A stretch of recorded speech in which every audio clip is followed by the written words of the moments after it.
బంగ్లాదేశ్లో మరోసారి ఉద్రిక్త పరిస్థితులు చోటు చేసుకునే అవకాశం కనిపిస్తుంది. బంగ్లాదేశ్ ప్రస్తుత ఆపధర్మ అధ్యక్షుడిగా ఉన్న యూనస్ రాజీనామా చేయాలని ఆలోచనలో ఉన్నారు. బంగ్లాదేశ్ తాత్కాలిక ప్రభుత్వ అధినేత మహమ్మద్ యూనస్ రాజీనామా చేయాలి అనే ఆలోచనలో ఉన్నారు. మహమ్మద్ యూనస్ షేక్ హసీనా పదవీచ్యుతురాలైన తర్వాత ఆమె ప్రస్తుతం భారతదేశానికి వచ్చి ఇక్కడ తలదాచుకుంటూ ఉన్నారు.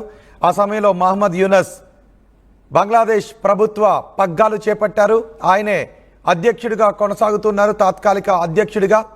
డిసెంబర్ 2025 డిసెంబర్లో ఎన్నికలు నిర్వహించి అక్కడ ప్రజాపాలనను పునరుద్ధరించాలి అని అనుకుంటూ ఉన్నారు. కానీ యూనస్ మాత్రం 2026 వరకు ఎన్నికలని వాయిదా వేయాలి అని అనుకుంటూ ఉన్నారు. ఈ నేపథ్యంలో బంగ్లాదేశ్లో ఉన్న వివిధ రాజకీయ పార్టీలకు యూనస్కు మధ్య విభేదాలు తలెత్తుతున్నాయి. అంతేకాదు ఆర్మీ చీఫ్ జనరల్ వకార్కి యూనస్కి మధ్య కూడా విభేదాలు తలెత్తుతున్నాయి. దీంతో యూనస్ ఇప్పుడు రాజీనామా చేయాలి అనే ఆలోచనలో ఉన్నట్టుగా తెలుస్తోంది.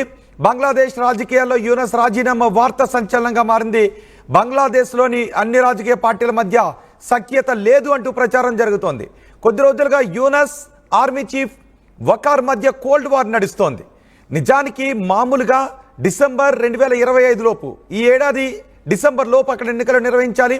కానీ కొన్ని సంస్కరణలు పూర్తయ్యేంత వరకు ఎన్నికలు వద్దు అని యూనస్ అంటూ ఉన్నాడు. యూనస్ కొన్ని కార్యక్రమాలను మీదేసుకున్నాడు. ఇటీవలి కాలంలో యూనస్ కొన్ని భారత వ్యతిరేక మాటలు కూడా మాట్లాడుతున్నాడు. ఈశాన్య రాష్ట్రాల ఆక్రమణ గురించి కూడా యూనస్ కొన్ని మాటలు మాట్లాడుతూ ఉన్నాడు. నిజానికి ఒక నోబెల్ శాంతి బహుమతి గ్రహీతగా మాట్లాడడం లేదు యూనస్, ఒక మత పిచ్చి పట్టినటువంటి వ్యక్తిలాగా యూనస్ మాట్లాడుతూ ఉన్నాడు. అందుకే భారత భూభాగాన్ని ఆక్రమించుకునే విషయం గురించి కూడా కొన్ని వ్యాఖ్యలు చేసి అబాస్ పాలయ్యాడు ఈ యూనస్. ఇప్పుడు యూనస్ రాజీనామా చేస్తాడు అంటూ పెద్ద ఎత్తున ప్రచారం జరుగుతోంది. గత ఏడాది ఆగస్టులో షేక్ హసీనా ప్రభుత్వం కూలిపోయింది. దాదాపు ఏడాది కావస్తున్న ఎన్నికలు నిర్వహించుకోవడంలో వెనుకబడి ఉండటంతో విమర్శలు వ్యక్తమవుతూ ఉన్నాయి. అయితే 2026 వరకు ఎన్నికలు నిర్వహించకూడదు అని యూనస్ అనుకుంటూ ఉన్నాడు.